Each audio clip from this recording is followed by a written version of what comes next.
Albert Einstein once said, everybody's a genius, but if you judge a fish by its ability to climb a tree, it will live its whole life believing that it is stupid.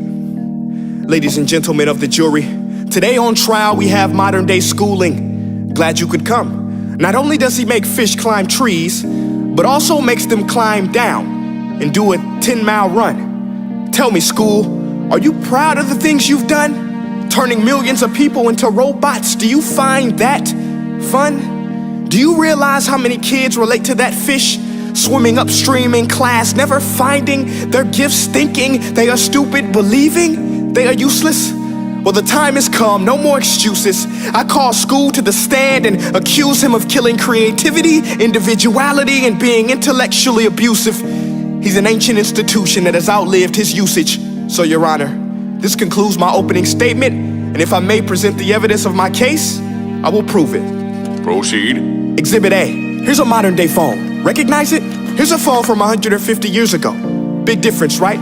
Stay with me. Here's a car from today, and here's a car from 150 years ago.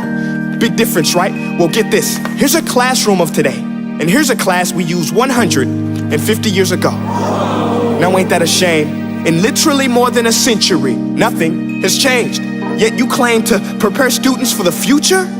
But with evidence like that, I must ask, do you prepare students for the future or the past?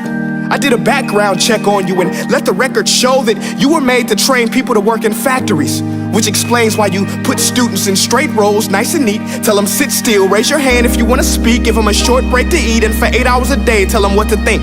Oh, and make them compete to get an A letter which determines product quality, hence grade A of meat. I get it. Back then, times were different. We all have a past. I myself am no Gandhi. But today, we don't need to make robot zombies. The world has progressed. And now we need people who think creatively, innovatively, critically, independently, with the ability to connect. See, every scientist will tell you that no two brains are the same. And every parent with 2 or more children will confirm that claim.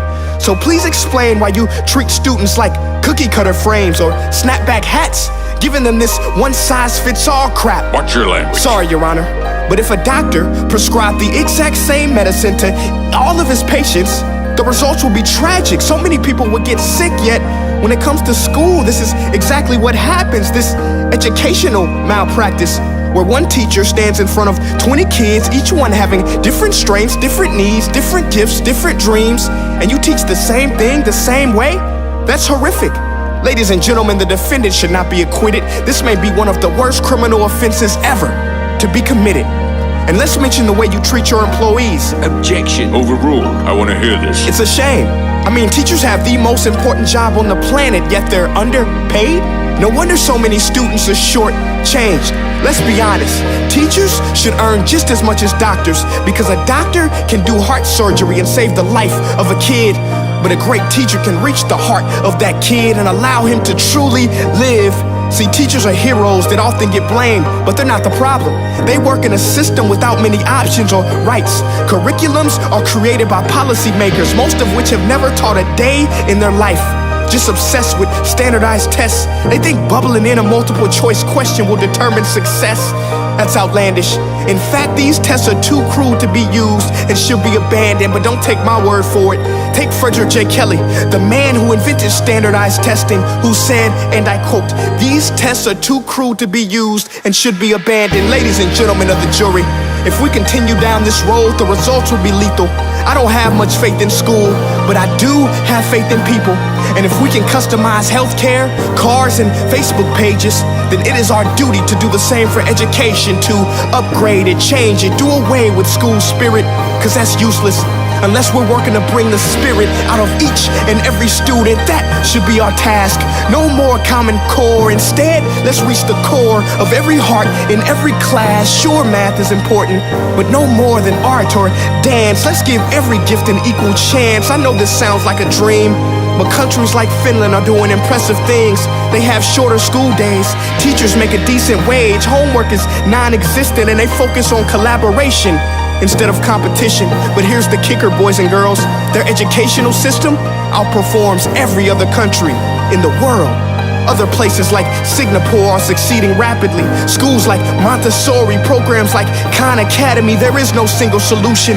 But let's get moving, because while students may be 20% of our population, they are 100% of our future. So let's attend to their dreams, and there's no telling what we can achieve. This is a world in which I believe, a world where fish are no longer forced to climb trees. I'll rest my case.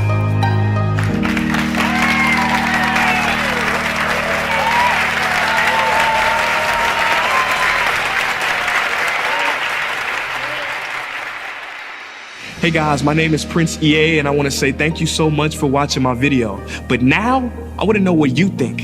How can we together create a more efficient, effective, and just better future of learning?